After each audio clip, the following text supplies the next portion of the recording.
Hello and welcome to Wednesday night's Hotline Live with Record Sport. My name is Daniel Caw, and as ever, I'm delighted to be joined by the man, the myth, the legend, Keith Jackson. Keith, how's it going? Good evening. See, that was a And we're nice joined by intro, wasn't it? Swanee in the sunshine. We've also got Craig Swan outside a sun-drenched Ibrox. How's it going, Swanee? I managed to get my pasty face into one of the shaded areas. Very important. I get sunburned walking past a travel agent. You can't have you getting an injury out ahead of their Grand National, Swanee. No, absolutely not. That's a very good point. You're obviously there, Swanee, because Barry Ferguson had his pre-match press conference today ahead of the Atletico Bilbao clash tomorrow night in the Europa League. Before we go much further, guys, should we maybe hear a little bit of what Barry Ferguson had to say? Let's do that, Daniel. Let's do that. Saturday and Sunday, as I said, were really difficult. We get in on Monday morning and let's just say we had a long chat. And weird. I heard my views, so did my staff, and so did the players, which I was happy with, because I've said before, I think we've been too quiet. So it was good. And then we got to training Monday, obviously, to prepare for this game tomorrow night. We know how you feel about it, given what you've said sort of on multiple occasions now, but from what the players said to you, you say you're happy with that. Could you give us a sort of inclination as to what you got back from them that's made you a bit more positive? I would rather keep it in-house, if I'm being honest with you. But I just thought at the time was right to go and spend a bit of time with them. Go through a lot of things that I'm clearly wasn't happy with. And it's good to get their point of view as well, because we really need to get to the bottom of it, because it's been a real issue. But as I said, I came out of the meeting, training was bubbly on Monday. That's what I want. I don't want them to mop me about and being unhappy. There was a lot of things said. And then again, we had a good training session on Tuesday. We're totally clear in what way we're going to approach the rest of the season, not just tomorrow night.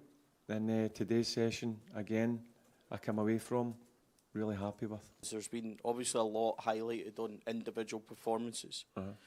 One of the biggest ones, obviously, the goalkeeper, and at the other end, the striker. Yep. Cyril Desser's, I think his conversion rate in the last 3 games is 1 in 20 odd chances. At what point do you decide, yeah, it's great that we're getting in positions and things, but that you have to switch up? Because we have Danilo sitting here that you've not really given a chance to yet.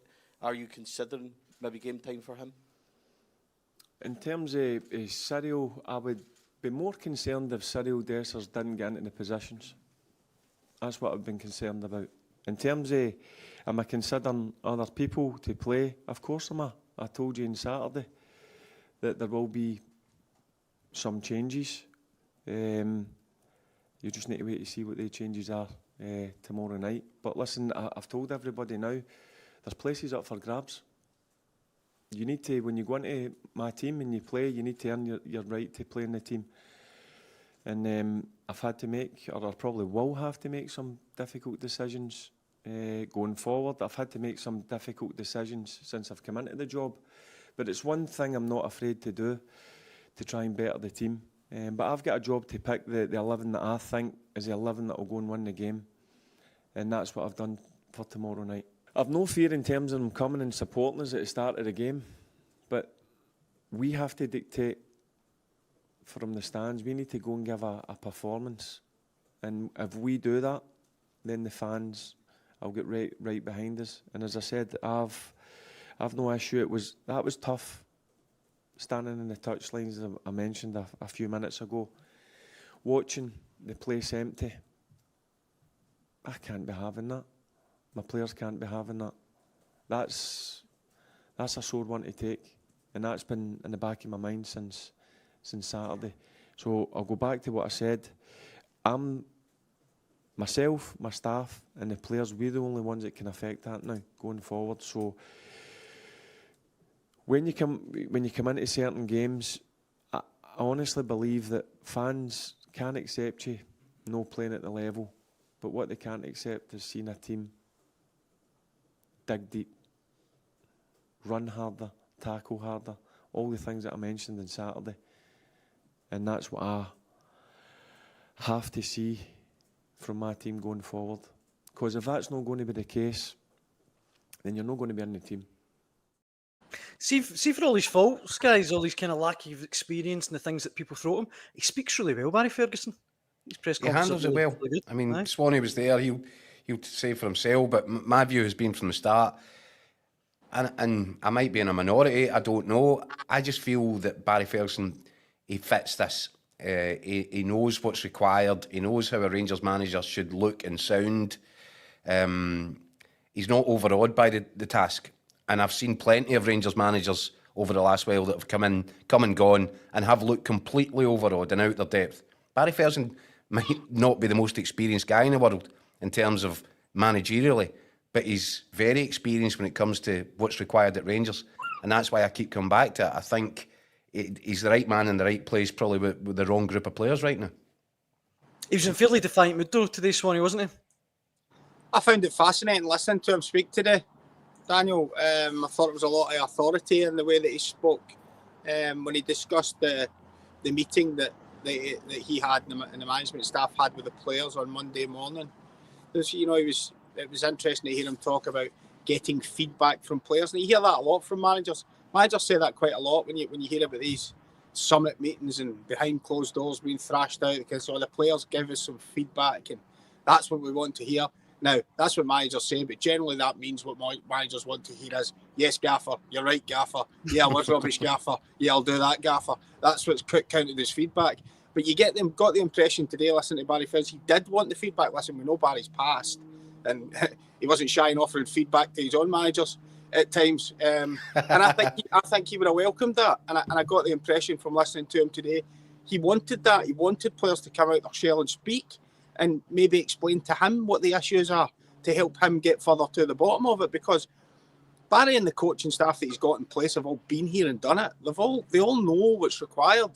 So they'll be able to tap into if a player tells them, look, this is what I feel, Gaffer, this is what, they will be able to help. So I think Barry was probably trying to elicit that out of them. And when he says it, I welcomed, there was a lot of opinions and I welcomed hearing it. I tended to believe him. Rather than when I hear some managers say it, I don't believe them.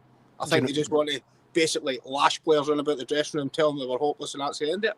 Do you know what, Swanee? I think you're absolutely spot on. I think that was a major takeaway from me from that press conference. The reason being, and I think I'd said previously this season, it was my belief that Philippe Clement did not encourage voices in the dressing room. He wanted the other thing. He wanted people to shut up, sit down and listen to him. He was the only voice. Not even his coaching staff could get involved. It was his way or it was no way. Yeah. Sorry to break in. The difference being, when this Rangers squad look at this management team, it's not just the manager they're looking at. No. They're looking at the other guys. Oh, he's won medals. Oh, he's played in the European final. They can all speak with some authority, and I think that's what helps. But the point is, Swanee, these guys have been preconditioned into not opening their mouths. Yeah. It has been too quiet for Barry Ferguson and his coaching staff, who, as you said yourself, they never backed away from an argument. I think they've looked in there and they're going, where is the life? Where's the energy? Where's the commitment? Where's what they used to recognise as a Rangers dressing room? And I think you're absolutely right in identifying that, Swanee. I think possibly for the first time, people have found their voices inside that dressing room. People who have been conditioned over the last 18 months, you don't speak, you sit and you listen. And I think Barry Ferguson has been trying to drive the thing away from what Clement left behind.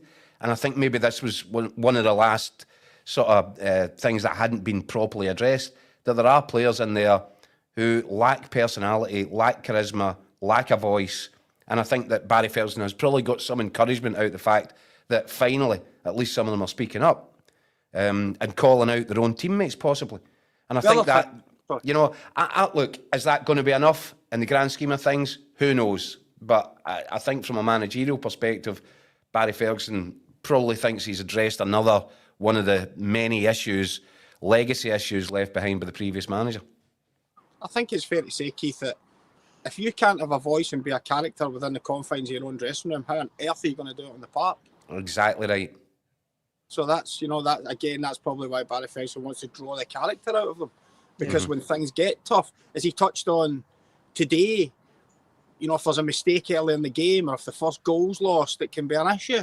And that's where your character and your voice comes in and says, okay, lads, calm down. You know, everything's fine. Guys going around about people and just calming the situation down and playing your way back into the game rather than disappearing into a shell and nobody wants to say anything. No one wants to point a finger and no one wants to point out that this might be wrong or that might be wrong. Nobody wants to say anything. Swanee, you're 100% right. In these situations, in these matches, that's what you need. You need characters, you need leaders, you need people to say, right, I'll get us out of this. Whereas Rangers are the opposite. When they get into a difficult situation, it's almost like, oh, well, I can't, you know, Jack Butland's just thrown one in there. I'll just look after myself. I'll do my own thing. I'll just be quiet and I'll concentrate on making sure that I don't make a mistake. And if that means an easy pass, keep possession, that Rangers team is full of that.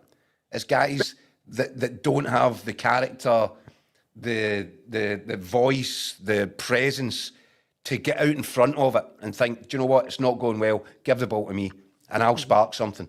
They've got the opposite of that. They've got guys in a difficult situation, they just think, I'll look after me, I'll look after number one, I'll try and come out of this okay. And I think that's probably what that whole thing was about. I was going to say, that speaks to your earlier point, Keith, about Philip Clement. If you're a manager that speaks and would rather the players just listen, then when they're on the park in that situation, the first thought process is, well, we just look to the touchline. What's he shouting? He's the one who's going to tell us what we've got to do now. And when he didn't appear to know in some situations what to do, the players had nothing to bring up for themselves. Or just waved his hands around. Yeah. So, you know, that makes it easier for them because they just turn over and look at the bench and go, right, what are you doing about it? Because you've told us to be compliant, so you tell us. I think that's... Across the line, then nothing happens, as we saw in various games. I genuinely think that's about... Now, is it possible to go in the Monday morning, address this problem, which is a deep-running, long-lasting problem, have one big conversation? By the way, it is a big conversation. I think you're looking at well over an hour spent inside the dressing room. Is it possible to change the mindset with that one conversation? Who knows?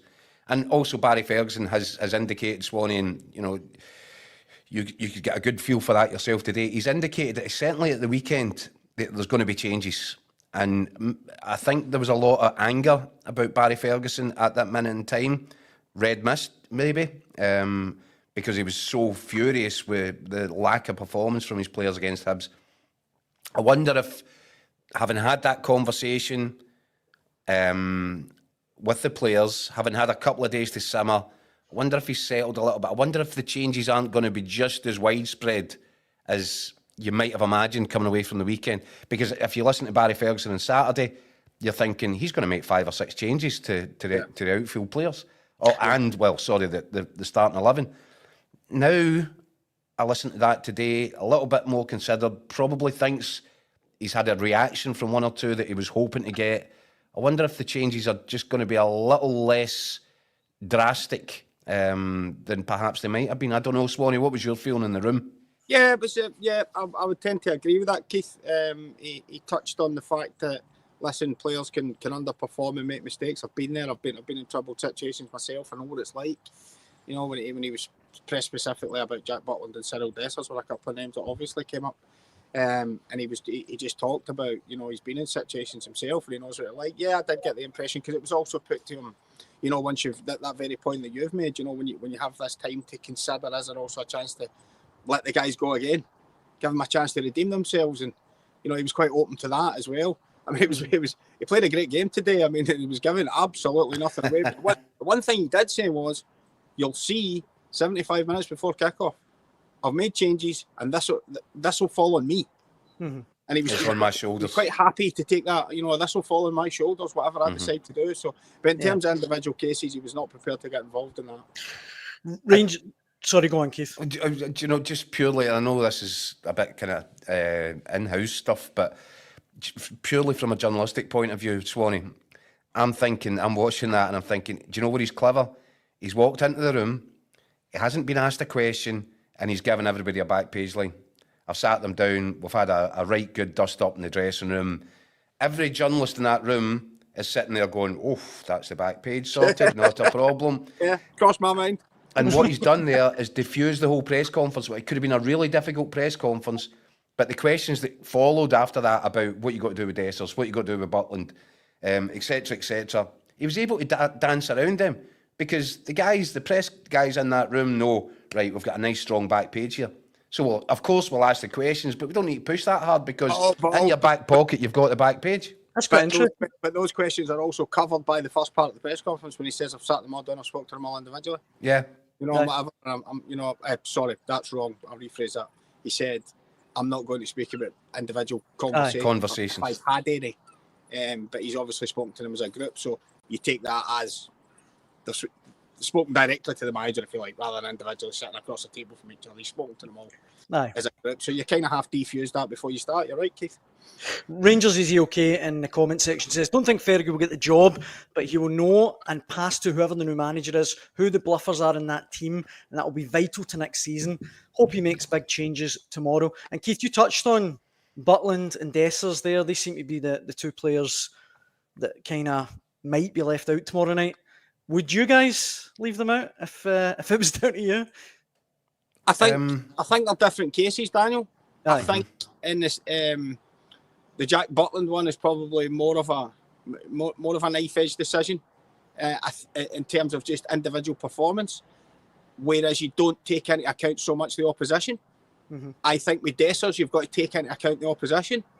If you've watched them and tactically you think you want a guy to try and get it in and get a hold of it, to get your team up the pitch, or whether you want a smaller, quicker guy, you know, to go and play up there. I think the cases are slightly different. It may depend on how Barry Ferguson sees Atletico and how he sees their defensive structure. That may be swing the decision on Dessers. I think Butland's more clear cut. He just has a straight decision to make. And as I say, listen, I've got these wrong many times, but I just got the set. My hunch today from listening to him was that Jack Butland would play. That was the hunch. That's just what I felt, but that's just my own feeling. Other people could listen to his exact same words and take it differently. I wonder, Keith, if obviously we know against Hibs at the weekend and domestically Butland struggled, but against Fenerbahce, I thought he was great. Obviously, put it this way, and where Swanee's, I totally agree with Swanee. It's such a huge call because, without being unkind to Liam Kelly, if we're being honest, Jack Butland at 10 out of 10, Jack Butland is a better goalkeeper than 10 out of 10 Liam Kelly. Mm-hmm. And has got more chance of making the saves that you know are almost looked upon as impossible to make. Right? Liam Kelly will make the saves you expect him to make. Jack Butland is just a level above that, the type of guy that makes the saves that he's got no right to make. So if you're the manager and you decide to take Jack Butland out the firing line and you put in Liam Kelly, and Liam Kelly also doesn't have the experience, to the same level of experience, if it's too much of an occasion for Liam Kelly, and you only find that out when he's on the pitch, and he struggles with the atmosphere or struggles, and I think that whoever plays in goal is likely to be busy. If the whole thing is too much for Liam Kelly, and the pressure is on him because everyone's eyes are on him because he's replacing Butland, and he has a difficult night, and he's responsible for losing goals, then that will backfire and people will say Barry Ferguson picked the wrong goalkeeper. So the flip side of that coin is, you know that Jack Butland is going through a really ropey period. Evidence is piling up that every time he goes on the pitch, the chances are he's going to make a bad mistake. And if you don't take him out the firing line and it happens again, once again, it'll come back on Barry Ferguson because it's his decision. I think that's a really difficult one. Personally, I think he had the chance at the press conference today to say, I'm standing by Jack Butland. And he'll be my number one tomorrow. And he didn't take that chance. That to me suggests I won't be surprised if Liam Kelly does get the nod tomorrow night. At the other end of the pitch, I suspect Dessers will start. Because I think that despite the amount of chances that he's been passing up, I think that the coaching staff and Barry Ferguson have made a decision there that he is the guy that they can trust the most in terms of the work rate and effort and not going hiding. And I think Cyril Dessers is one of the guys that does have a voice in there, one of the guys that tries to lead. again, though, you pick him. Rangers, what we're going to, what is it? His conversion rate is 1 out of 20 for the last 2 matches, Dessers. Yep. He'll be lucky if he gets 3 chances against Osasuna. He'll be lucky if he gets any against them. Doing really well, he'll be lucky if he gets 3 against Bilbao. And he's going to have to take one. If he gets 3 and misses 3, that's going to backfire on the manager. So these are really, really big decisions, really difficult to make. I personally think I expect Rangers to go back to probably the 3 centre-halves.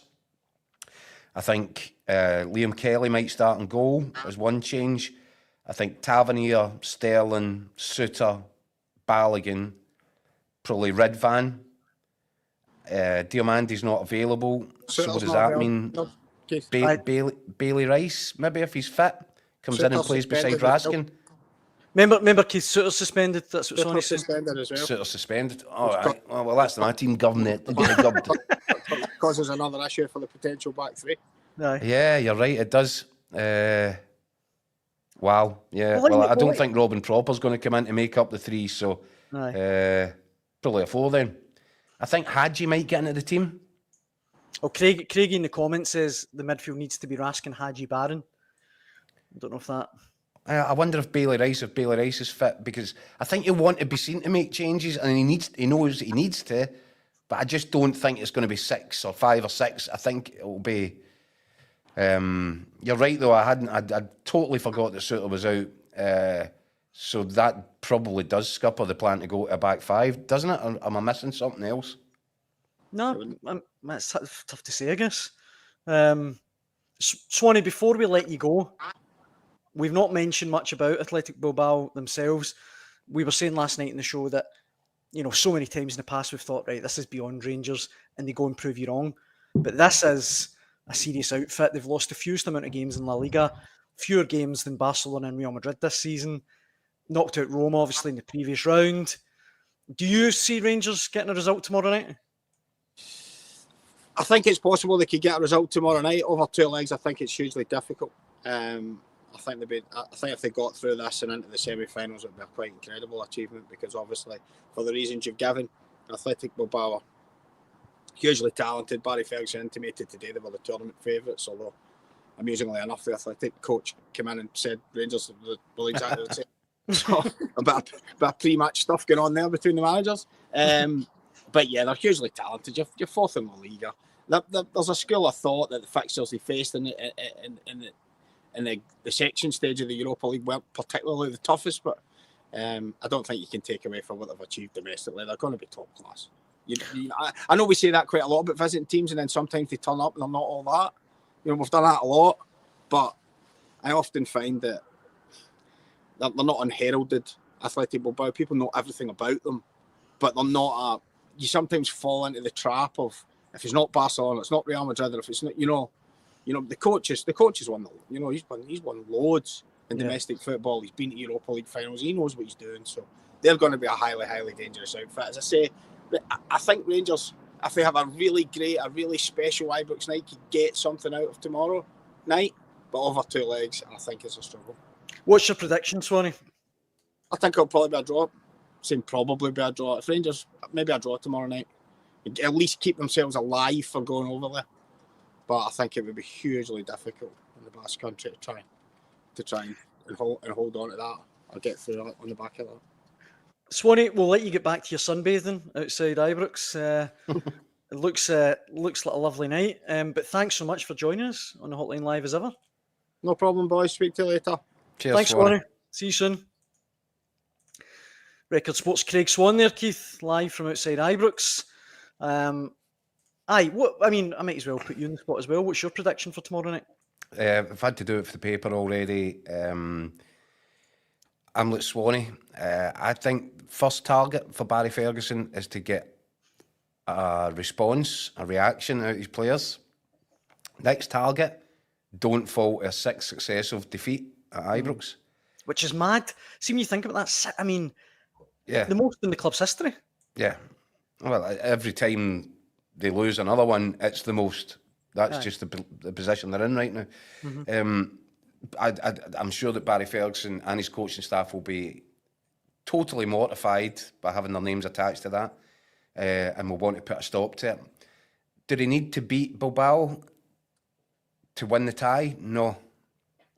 I firmly believe that this Rangers side is set up and is to be dangerous on the counter-attack, maybe even more so, and it looked like that certainly against Fenerbahce, didn't it? Although the context of the tie changes everything. The Rangers are 2 goals up when they go into the second leg at Ibrox, and so that changes, I guess, the way that you set about things. But Rangers, I think the squad is almost designed to be a team that's capable of going away from home and causing issues on the counter-attack in Europe. So, long-winded answer that is, I get that. I'm going to go a 1-1 draw. That's a big ask in itself. Yeah. Given the nature of the performances, the substandard nature of the performances that these players have been turning in. If Barry Ferguson can get a response out of that kind of dressing down that he's just had with them, and then can find the right formation and tactics and selection, and they can get a 1-1, I think that stops the rot, and it does set up the second leg, and I think it would make it really interesting. You know, there's the nature of this Rangers side. They're so all over the place, so flaky, hard, impossible to predict. You know, they could get a scudding tomorrow night, and you wouldn't be surprised by it. It could be any score. It's mad. The flip side of that being Rangers could go and, as you say, win by a couple of goals themselves. You wouldn't be astonished by that either, because this is Rangers on Thursday night, and this is the most unpredictable Rangers team that I can remember. They are capable of astonishingly high-level performances and astonishingly low-level performances. You just don't know what you're going to get. But I think, given everything that's happened, I think it was very important that he sat these players down and that they had a clear air discussion, no holds barred. I think Leon Balogun described it as unfiltered, which is probably a very diplomatic way of putting it. So I think that's a real good bit of management to do that, because I think it needed to be done. But it now depends what's in the kind of stomach of these guys. Have they got it within them to come out and fight? Have they got it within them to bounce back and show that resilience and that determination that Barry Ferguson is desperately trying to tap into? Is it there? Is it not there? We'll find that out. And Barry Ferguson and his coaching staff, as I said, fundamentally, they need to get the game plan right. They need to get the tactics right. They need to get the selection right. Everything falls into place and Rangers get a draw at home. I think that's a really good result. And in the context of what's just happened over the last week or so, I think you would say that's actually a job well done, for the simple reason that it allows them to go to the second leg with a fighting chance. Mm-hmm. Because this is a team that has been knocked out the Scottish Cup by Queen's Park in their own stadium. So if they can recover from the kind of abysmal run that they've had to stop the rot, to stop the defeats, keep the tie alive, I think that would point to a job well done all round in a short space of time. Because I think these last few days, I think Barry Ferguson has really enjoyed getting his teeth into the job. He's really enjoyed the role. I get the feeling that Saturday really knocked the wind out his sails, and I think it's been difficult. And he referred to, as we heard in the press conference today, about how painful it was for him to be standing on the touchline as the man carrying the can, watching the place empty. Mm-hmm. That will have really hurt him deep down. Yeah. And I think that probably the whole point of that conversation with the players was to try and find out, is there anybody in here that wasn't that bored about it, that, you know, doesn't care if you've emptied the place. Mm-hmm. And if any hands went up at that, then I wouldn't expect to see... They lost their hand, probably. They'd have lost their hand if they raised it at that point. Yes. But, you know, I think as he's desperately trying to find out who really cares, who really was bothered as much as he was by that. As I said, the sight of the place absolutely emptying, I think that would have left a mark on Barry Ferguson for at least 24, 48 hours. And that's why I think he chose Monday morning to try and press restart, or kind kind of refresh the whole thing. And a couple more comments. John writes in saying Dessers isn't going to get a dozen chances. Bilbao's defence is solid. Under a Glass Metropolis says Igamani needs to start as striker. Dessers is decent off the bench. Mark poses this question, Keith. He says, if Rangers get a doing tomorrow, are you still supporting Ferguson for the job, Keith? And it's quite an interesting one on how much Ferguson's hopes do or don't rest on this tie. Right, there's two ways of looking at this. Do I think that Barry Ferguson deserves a crack at this? Do I think that he would make a good Rangers manager? I actually do, despite the lack of experience. And I tried to say the other day, Mark, it's really difficult to make him now a hostage to fate in terms of what these players are prepared and what they're not prepared to give him, because they've been responsible for all manner of sackings now. Do I think that he fits the job in a way that the previous guys didn't? Do I think that he understands the direction that Rangers should be moved in? Yes, I do. All these, for me, are massive ticks in Barry Ferguson's box. And that part of me would say, yeah, even if the results aren't great, I think this guy knows where Rangers need to get to. And I think there's a danger of bringing somebody else in, and it takes it off in another direction, and Rangers drift even further away from what made them competitive in the first place. However, that said, I accept, Mark, and I think Barry Ferguson probably accepts that Saturday's result and performance against Hibs has left a massive black mark against him and his coaching staff. And if Mark says, if they get a doing, if it's a real difficult two legs against a really excellent Bilbao side and the result gets a bit messy, then I think Barry Ferguson himself will know that he's not going to be a realistic candidate. He probably feels that Saturday's done irreparable damage already. My feeling is, if he can get through this tie, then I think he puts himself back in the mix. Which, I mean, you can see there, Mark's come back at you in the comments saying, I just want to know what he's done to get support from Keith. His managerial record is awful. There are literally hundreds of managers out there more qualified than Ferguson. And I'll answer that. Just before that, Keith, I just want to come back to me personally, to what you were saying there. I get Saturday was really bad. I completely agree. It's knocked the wind out of him, it seems.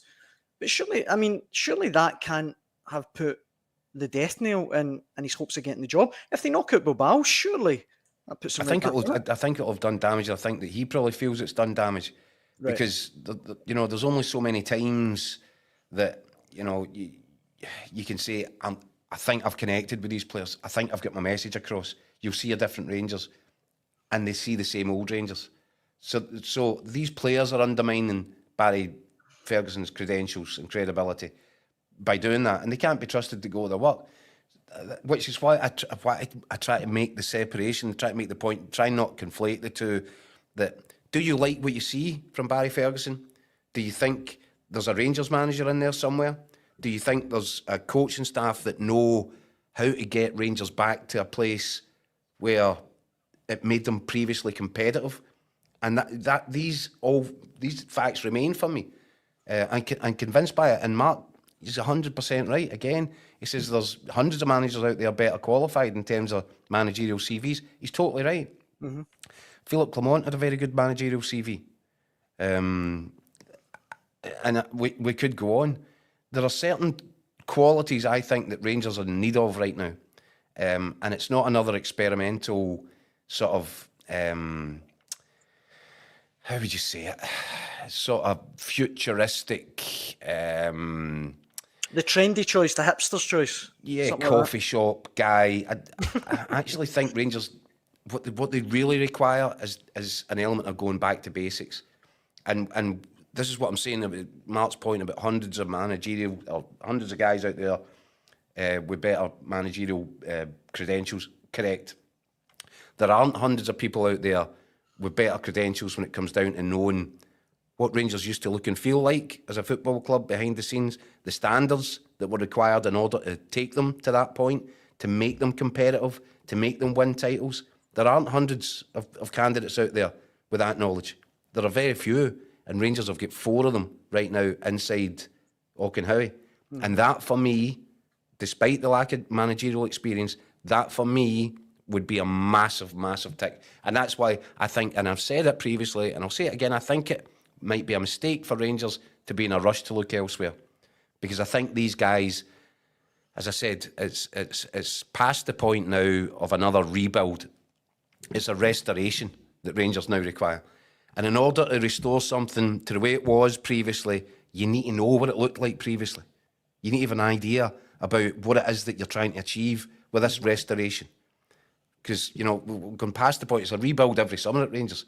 Yeah. And it's looking, what they're left with is this hodgepodge of a thing which is so far removed from what the Rangers that Barry Ferguson and Neil McCann and Billy Dodds and Al McGregor remember. It's so far removed. I think the last thing they probably need right now is another guy with another vision to go a different direction and further, you know, complicate it. Genuinely, for me, I think Rangers need to go back in that way. And that's why I would, and that's why I've advocated them. And it might happen, it might not happen. I think Saturday would put a massive big dent in the credentials. Who knows? Who knows? If they can get some sort of result against all the odds against Bilbao and get themselves through into the semi-final of a European competition, well, I think that would repair a lot of the damage that has gone on over these last 5 games at Ibrox. But again, that's going to be a big ask. Marzuno in the comment section raises the point. He says it's a very romantic notion of what a manager is. Brendan and Ange never kicked a ball for Celtic or even played at a high level. Ange Postecoglou is probably the exception to the rule. Ange Postecoglou was sensational. Aye. He came from nowhere. He didn't bring anybody with him, and he just blew the thing up. And He the players he signed. He was absolutely sensational. The impact that he made in a very short space of time. And yes, I would have to say as well, very experienced manager by the time that he arrived at Celtic. Not having such a great time of it at Spurs, it must be said, but hey-ho. In terms of Brendan Rodgers knew Celtic. I know that he spent his career in England prior to coming to Celtic, coming to Scottish football. He understood Celtic. He understood the club's DNA. He understood what a successful Celtic should look like. Same with Martin O'Neill, same with Neil Lennon. You know, Celtic have actually built on these characters who have come into the manager's job, and they already have a natural feel for what's required. Rangers have gone a different direction. They've gone for a host of characters that actually have got no idea what Rangers used to look like and what standards needed to be around the place. Brendan Rodgers for Celtic has been excellent because he does set high standards, but he also has a feel for what Celtic should be like. And generally, he's an elite manager. Of course, he's an elite manager. But I do think that having that knowledge... of course, I agree. Because we keep saying it, these two clubs just aren't like other clubs. Very this unique. Isn't the same as going down to Ipswich or the best will in the world, Leicester or whatever it is. They are unique, and not only are they unique, they're in a unique environment. And I think it's advantageous for anybody that's coming into this to at least not be surprised by it. I think some guys come in and they take 6 months think, what is this? Aye. And I think it's helpful to have people on the ground in these two particular clubs that know the parameters and know what's expected and know what it is, what this bear pit is that they've just found themselves in. You can't be shocked by it. Philip Clement looked to me like a guy who just could not get his head around the environment. And I understand that because there's a lot of people will look in from outside and go, what is that? No. What is this? This is a mental place that we're brought up. It might seem normal to all of us because we're sort of brought up in it, we're used to it, steeped in it. But not to other people. And some people just will never be able to settle in that environment, never be able to get it. And that for me is one thing why I said it. It might be a mistake for the Rangers new owners just to dismiss Barry Ferguson out of hand and say, well, we've got our own ideas, because half the battle is understanding the requirements of this unique rivalry. Yeah. Look, it's just a theory. It's my theory. People can slag off the standard of Scottish football, but I think you're right. It's chewed up and spat out plenty of managers that, with great CVs, great coaches. it is so unique, Scottish football, particularly at Celtic and Rangers. Well, I mean, look, don't take it from me. Take it from Jock Stein, the great quote about, Celtic jerseys don't shrink to fit inferior players. Barry Ferguson has alluded to that himself when he's talked about it takes more than just being a talented football player to make it here. You need other qualities. That's what Jock Stein was talking about. It's the same thing. You have to understand the environment. And if the environment shocks you, if you can't settle in the environment, you're never going to excel in it. You're never going to thrive in it. Some people thrive in it. Some people wilt in it. Yeah. And at least Rangers would have the comfort of knowing, even if it was just for 12 months, they've got a group of guys in there that aren't going to wilt. They're certainly not going to wilt. Been there and done it. In terms of the coaching staff, players, I'm not so sure, but these players were never properly vetted because you've got to try and minimise the risk. Rangers seem to have got a dressing room full of guys that have wilted, that can't cope with the environment. So perhaps what they need is a leadership group in terms of the manager and his coaching staff that at least might be able to drag something extra out. Aye. We've got plenty of comments coming in. I'll read out a couple more just before we finish. William says, this bunch will throw any manager under the bus. They've been doing it since before COVID under Stevie G. John first says, my lollipop man knows what Rangers need to do. Doesn't make him an ideal candidate for the job of Rangers manager. If a lollipop man is available, I mean, I'd get his CV in. I'll counter that as well. How many games did he play? How many cups did he win? I mean, Barry Ferguson does have a professional background in the game. He's not come straight out of the primary school. Aye, unless he's lollipop man, someone like Richard Gough or something, I think you're fair point. Rebel says Aberdeen's going to be a huge game for the new Rangers management team, which obviously I know I'm getting a bit ahead of myself, but that is a huge game on Sunday as well for Rangers. Yeah, I think that Rangers need to take it, and I know this is the cliche stuff, but it is. I mean, now of all times, it's one game at a time. They need to see what they can muster up against Athletic Bilbao. If as Mark, one of the guys had commented earlier, if Rangers get a doing on Thursday, then all bets are off. I mean, they'll be a broken bunch by the time they get to Pittodrie. If they can find something, if they can deliver something on Thursday night, then for the first time in a little while, they might have a bit of momentum going up to Pittodrie. And then Rebel is absolutely correct, because Barry Ferguson has made the point himself. These players seem to find it easier to get up for Thursday night. Well, if you've had the big heart-to-heart with them, if you feel you got a response and a reaction from them, okay, Thursday night took care of itself. You got a good result, good performance, whatever. Now you need to back it up by going to Pittodrie, and that's where they've continually fallen over. Is when they come back to the domestic scene, do they really want it enough? Because Aberdeen will want it. So I think that's a really good point. So it kind of paints into the picture of these are critical moments. If Barry Ferguson is to have any chance, these moments are critical. And unfortunately for Barry Ferguson, he's got to try and find something in this bunch of players that he could feel confident of relying on.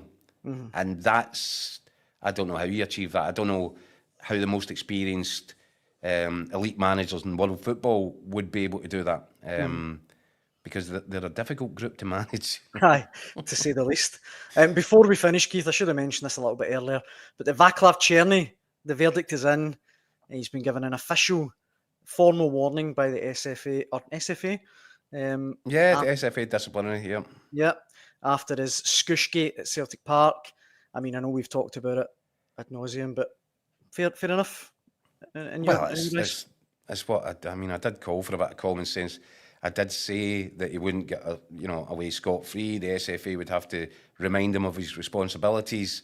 They've done that. It's effectively a slap in the wrist. That's what I said it should be. It shouldn't have been any more. It shouldn't have been a ban. That would have been silly. And I keep referring to that comment that I heard someone say about, no fan should ever go to a game of football and come back with slightly damp trousers.